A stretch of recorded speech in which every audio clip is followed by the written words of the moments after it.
Welcome back, everybody, for another deep dive. This time, we're taking a look at something that I think is becoming more and more relevant every day. The erosion of privacy in this crazy digital world that we live in. Oh, yeah, it really is. Uh, like all those little bits of information that we trade off for convenience and all the sneaky ways our data is being collected Mm. and how that impacts our lives. Honestly, it's a little unsettling. It is, and what's even more unsettling, I think, is how this isn't just limited to the big tech giants we hear about all the time. This is happening everywhere. Supermarkets, loyalty programs, Yeah, even inside your car. seriously. My car is spying on me now. You have to tell me more about that later. But first, let's talk about this whole convenience over privacy thing. It's like we don't even think twice anymore. Right, it's become the default. Like you think about opening a bank account, it's an interrogation. They want to know everything about you. And you have to give them all this information, and then often in the fine print, buried somewhere, it mentions that they share that data with third-party partners. Oh, yeah. So all of a sudden you just signed up for giving your data to who knows how many companies. It's like this ripple effect. And it's not just banks. It's like, what about those seemingly harmless loyalty programs? Sign up, get a free coffee. Next thing you know, your coffee addiction is fueling a whole data gathering operation. Yeah, totally. It's like we're being conditioned to surrender our privacy for a discount. Right, exactly. And this brings us to another kind of layer of this whole issue, surveillance. But it's moving beyond the screen now and into physical spaces, so it's blurring the lines between public and private. Yeah, I was reading about how Kohl's, the Australian supermarket chain, is rolling out all this high-tech security stuff. They got AI-powered cameras, shopping cart locks that activate. If you go too far, they even have fog machines. Yeah. It sounds more like a scene from a heist movie than a grocery run. Yeah, you're right. It's wild. What is going on? It really does raise the question, is this the future of shopping? This hyper-surveilled environment where your every move is tracked and analyzed. It's a little unnerving, and it kind of echoes what's happening in China with their social credit system. They assign a score to their citizens based on their behavior. Yeah, I've heard about that. It's scary. And then it impacts your access to services, loans, even travel. So it's kind of like a chilling example of how technology can be used for social control. Oh, for sure. That is definitely a little dystopian. Yeah. But let's bring it back down to earth for a second. Speaking of unsettling things, data breaches. They're becoming so common these days. Yeah. It feels like every other week we're hearing about another company getting hacked. And no matter how many security measures are in place, our data just doesn't seem safe. No, it doesn't. And it begs the question, what happens when this supposedly secure data falls into the wrong hands? Because of the Australian government's own website, it's full of advice on what to do after a data breach. And they're highlighting the risks of phishing scams and identity theft. It's a stark reminder of how vulnerable we are in this digital world. For sure. And the techniques used in these attacks are becoming so sophisticated. Take the recent MFA, multi-factor authentication bombing attack that targeted Apple users. So what happened was these hackers exploited Apple's password reset system, and they flooded users with so many notifications that they basically just gave up. Right. And then the hackers impersonated Apple support to steal account credentials. That is a good one. What's concerning is that it shows that even security measures that seem strong, they can be circumvented. The threat landscape is constantly changing, and staying ahead of it is really hard. We were talking earlier about how our digital footprint is expanding beyond our phones and computers into physical spaces. Yeah. But it turns out it's even extending into our cars. It's not just about getting from point A to point B anymore. Our cars are turning into these data gathering machines.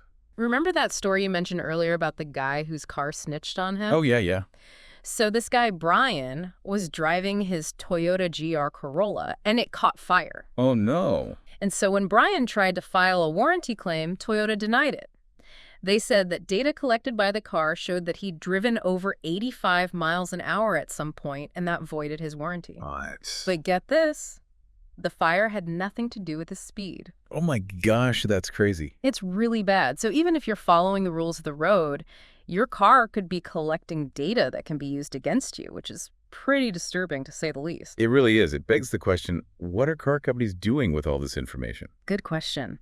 So several major car brands are actually selling this data to data brokers like LexisNexis, which then provides reports to insurance companies. Oh, wow. And these reports can affect your insurance premiums, often without you even knowing or consenting. There was a case in the New York Times about this guy, Ken Dahl.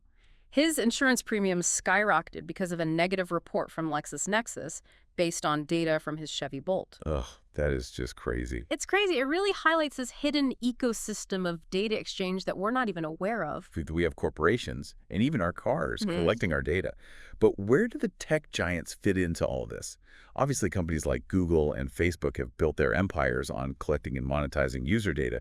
But then you have Apple, who seem to be, positioning themselves as these champions of privacy. Yeah. A pretty interesting contrast. It is. Apple's been very vocal about their commitment to privacy. They've emphasized end-to-end encryption and giving users control over their data.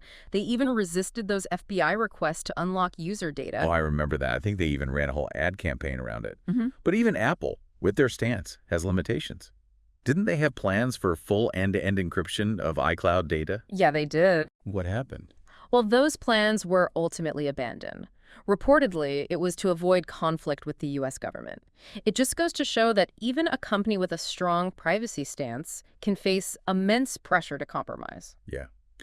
It seems like we're facing this constant tension between security, privacy, and the interests of powerful institutions.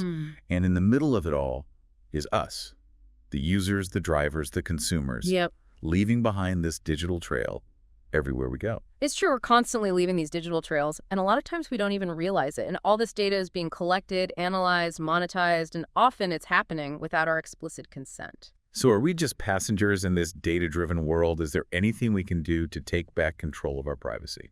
Well, the first step is awareness. The more we understand how our data is being collected and used, the better equipped we are to make informed choices.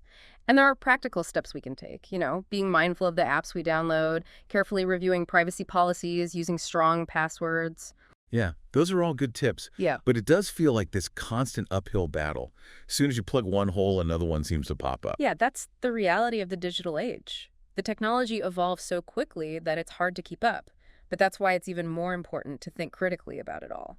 So instead of just blindly embracing the latest trends, Yeah. we need to pause and ask, what are the implications for my privacy? Exactly. And this goes beyond individual responsibility. Yeah. We need to demand better from the companies that are collecting our data and from the governments that regulate them. Yes, absolutely. Stronger privacy laws, more transparency, accountability are essential. Agreed. It's a collective effort. We can't just leave it to individuals to protect themselves. We need systemic change. For sure. Speaking of systemic change, let's talk about Apple again. They've really pushed for privacy, even framing themselves as the opposite of those data-hungry companies like Google and Facebook. Yeah. But is it all just clever marketing, or are they truly walking the walk? Well, it's a complex question. On the one hand, they've implemented features that genuinely enhance privacy, like end-to-end encryption for iMessage and FaceTime. They've also been more transparent about their data collection practices than other tech giants. Right, and they haven't shied away from those government requests for data. That's right. They seem willing to actually take a stand, which I appreciate. Yeah, but remember their decision to abandon full end-to-end encryption for iCloud. Yeah, what was that about? Well, that raises questions about how far they're really willing to go when it comes to privacy, because it suggests that there are limits, especially when faced with pressure from those powerful entities like our government. It seems like even Apple, the supposed privacy champion, has its limits. So maybe true privacy is just impossible in this digital age. That's a valid concern, but I don't think it's about achieving perfect privacy, which may be unrealistic. Yeah. It's more about finding a balance, recognizing that every digital interaction has a cost, and then deciding if you're willing to pay it. And are we even aware of what that cost is?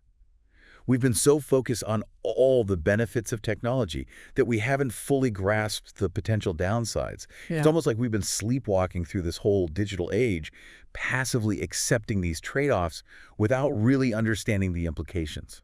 You're right, but it's not too late to wake up. Okay, good. We can become more aware, more discerning, and more proactive in protecting our privacy. So instead of being passive passengers in this data-driven world, Yeah. we can become active participants, right? Exactly. It's about reclaiming our agency, demanding that transparency, and holding those in power accountable. That's a really powerful message, and it's a great reminder that this conversation about privacy is far from over.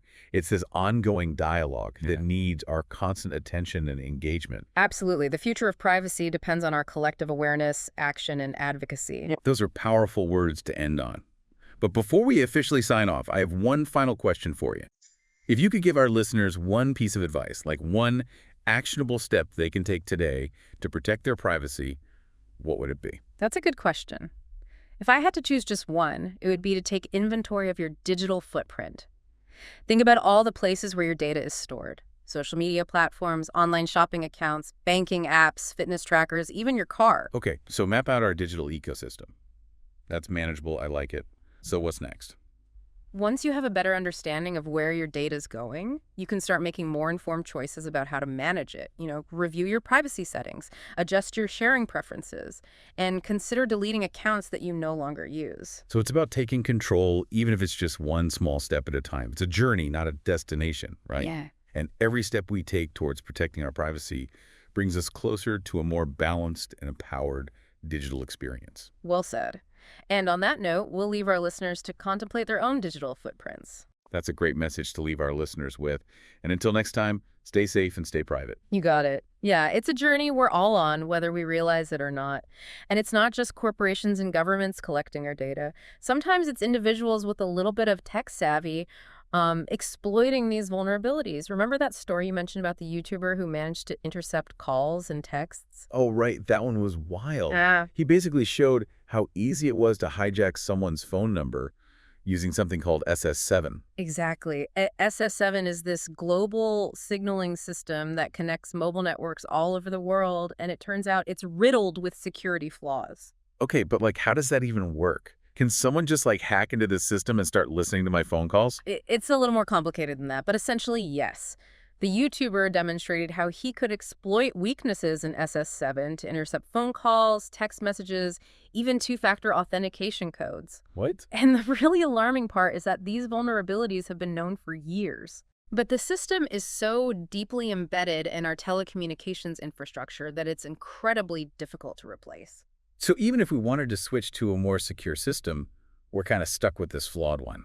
Yeah, unfortunately, it seems like that's the case for the foreseeable future. And as long as SS7 is in place, these types of attacks are going to remain a threat. And what's especially concerning is that two-factor authentication is supposed to be this extra layer of security for our online accounts, but even those codes can be intercepted. So what's the solution? Are we just supposed to accept that our phone calls and text messages aren't private? Well, there are some more secure alternatives to SMS-based two-factor authentication. Authenticator apps and hardware tokens are much more resilient to these types of attacks, so that's one step you can take to enhance your own security. But ultimately, the responsibility shouldn't fall solely on individuals. We need to advocate for systemic changes, including updating our telecommunications infrastructure to a more secure system. Okay, so we've talked about surveillance in physical spaces, data breaches, cars tracking our movements, and hackers exploiting outdated communication systems. It's a lot to take in. Is there any good news in all of this?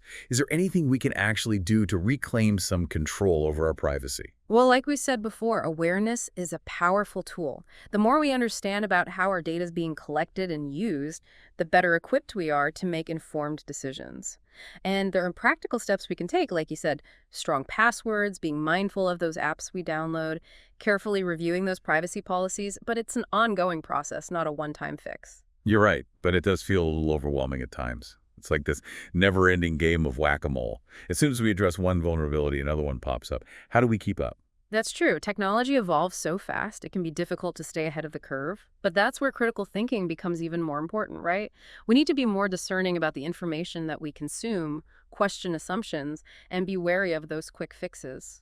So instead of just blindly accepting the latest tech trends, we need to take a step back and ask ourselves, what are the implications for my privacy? How is this new technology collecting, storing, and potentially sharing my data? Exactly. And it's not just about individual responsibility either. We need to demand better from the companies collecting our data and the governments that regulate them. You keep saying we, and it makes me wonder, what does collective action actually look like in this context?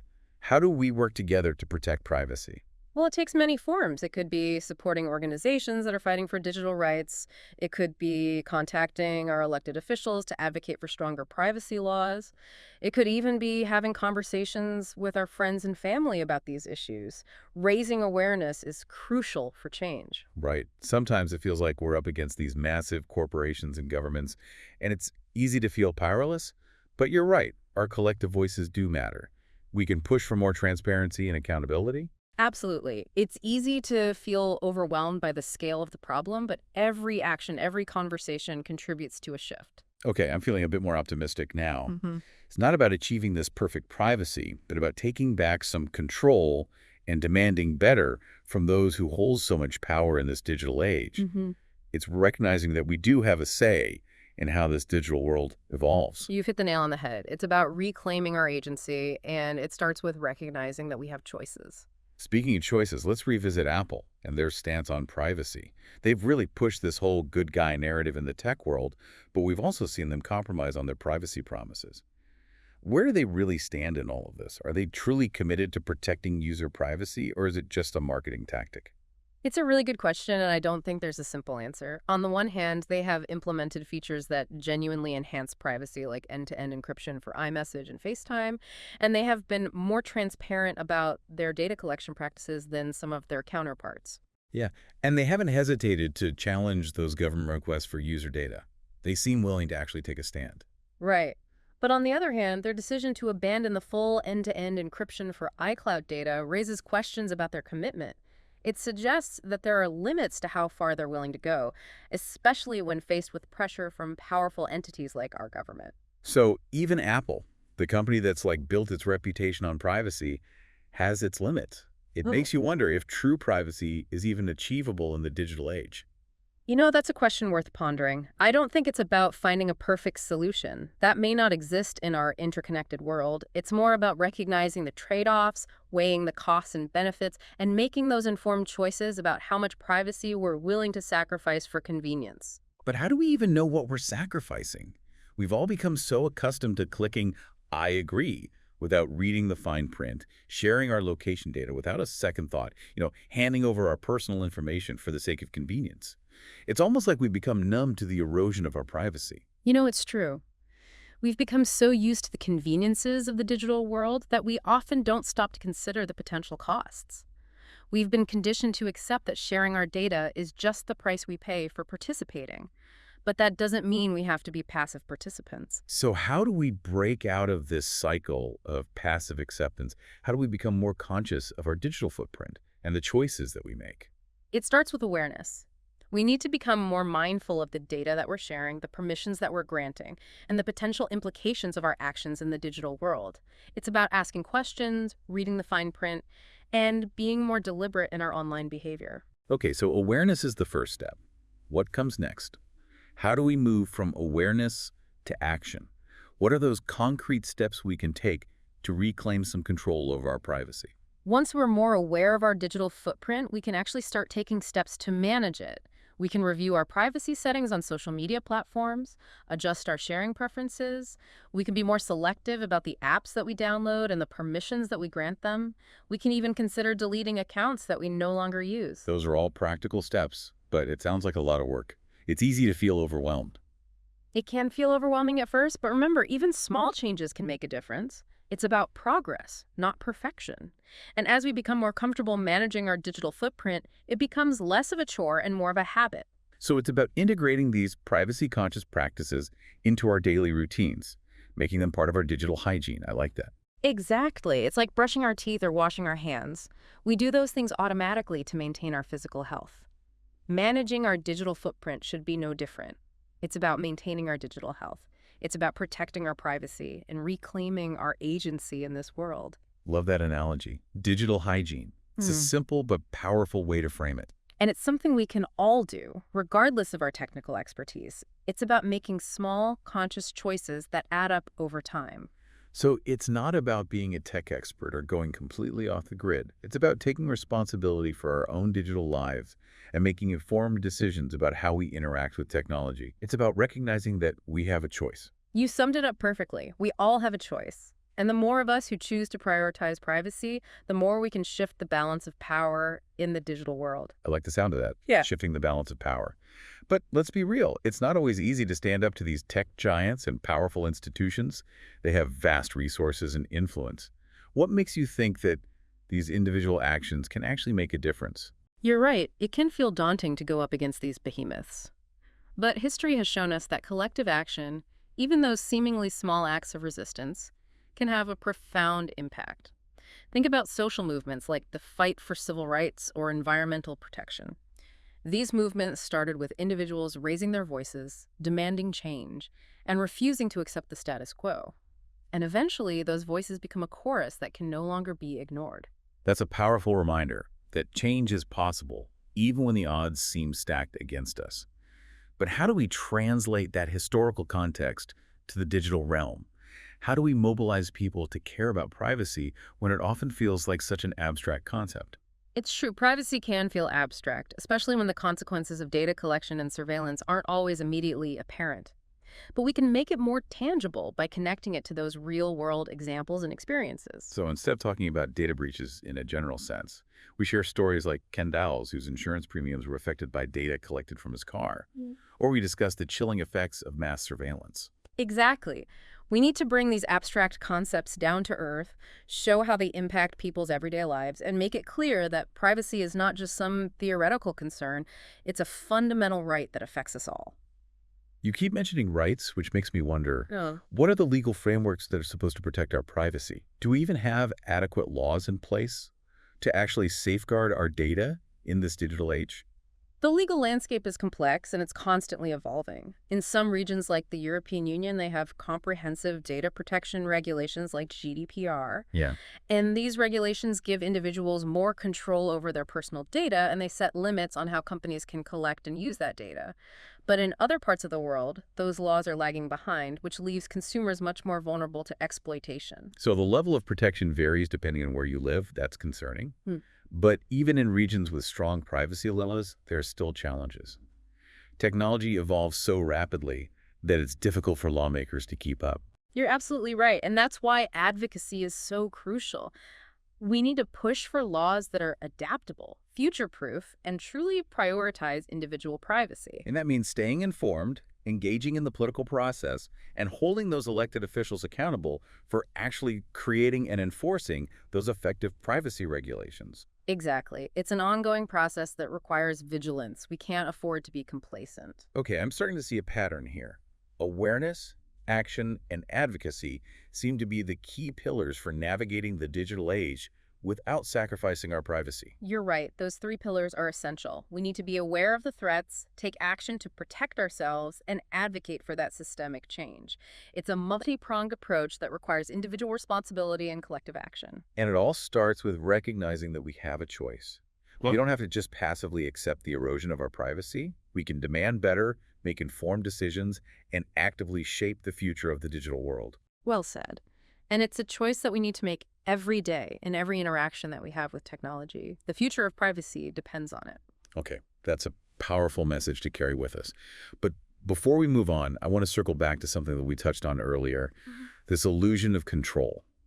It's this feeling that we have agency over our data when in reality, we're often just passengers on this data-driven roller coaster. That's a great analogy. It perfectly captures that feeling of being swept along by these forces beyond our control.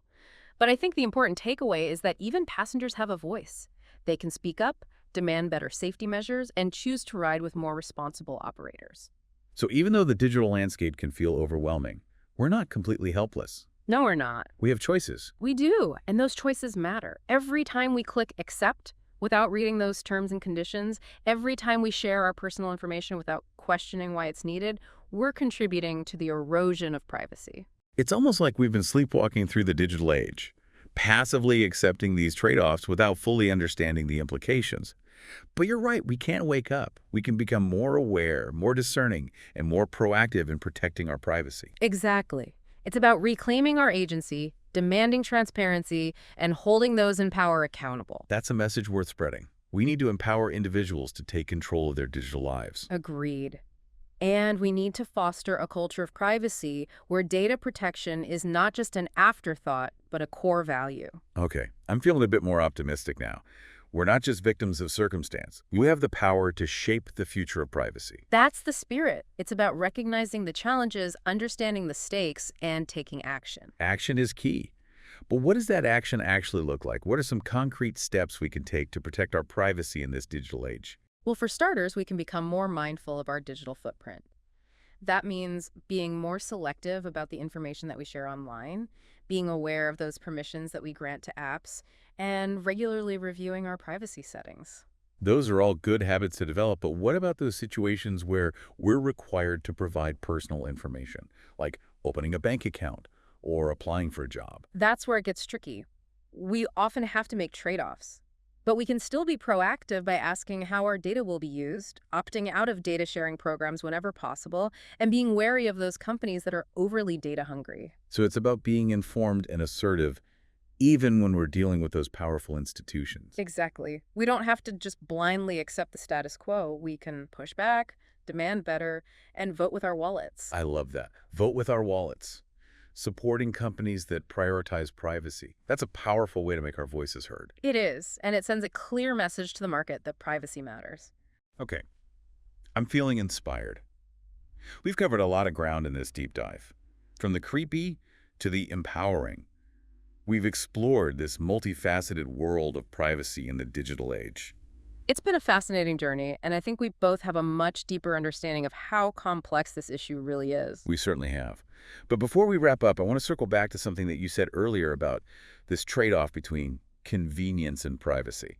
It's like a constant tug of war, right? It is, and it's a tug of war that's increasingly tilting in favor of convenience. So are we destined to live in a world where privacy is just this distant memory, a luxury that we can no longer afford? I don't think it's that bleak, but we do need to be realistic. Privacy is likely to become more of a conscious choice, something that we have to actively protect and cultivate. So it's not about going off the grid entirely, but about finding ways to navigate the digital world in a way that aligns with our values. Exactly. It's about setting boundaries, making informed decisions, and demanding better from those companies and governments that shape our digital lives. Well said. And it's a reminder that this conversation about privacy is far from over. It's an ongoing dialogue that requires our constant attention and engagement. Absolutely. The future of privacy depends on our collective awareness, action, and advocacy. Powerful words to end on.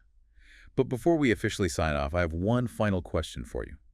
If you could give our listeners one piece of advice, one actionable step they can take today to protect their privacy, what would it be? That's a great question. If I had to choose just one thing, I'd say start by taking inventory of your digital footprint. Think about all the places where your data is stored. Social media platforms, online shopping accounts, banking apps, fitness trackers, even your car. Okay, so start by mapping out our digital ecosystem. That's manageable. I like it. So what's next? Once you have a better understanding of where your data is going, you can start making more informed choices about how to manage it. Review your privacy settings, adjust your sharing preferences, and consider deleting those accounts that you no longer use. So it's about taking control, even if it's just one small step at a time. Exactly. It's a journey, not a destination. And every step we take towards protecting our privacy brings us closer to a more balanced and empowered digital experience. Well said. And on that note, we'll leave our listeners to ponder their own digital footprints. Until next time, stay curious, stay informed, and stay vigilant. Wow, we really uncovered a lot in this deep dive. I mean, it feels like everywhere we turn, someone's trying to collect our data. Yeah, it's a little unnerving, isn't it? I mean, we've talked about AI-powered cameras in supermarkets, our cars reporting our every move to insurance companies, even that crazy story about the guy whose car snitched on him to void his warranty. It really makes you wonder, are we becoming too comfortable with this constant surveillance? That's a good question, and it's one we should all be asking ourselves. I mean, think about it. Every time we use our phones, browse the internet, or even just walk down the street, we're leaving behind a trail of digital breadcrumbs. And those breadcrumbs can be used to create a pretty detailed picture of our lives, can't they? They can.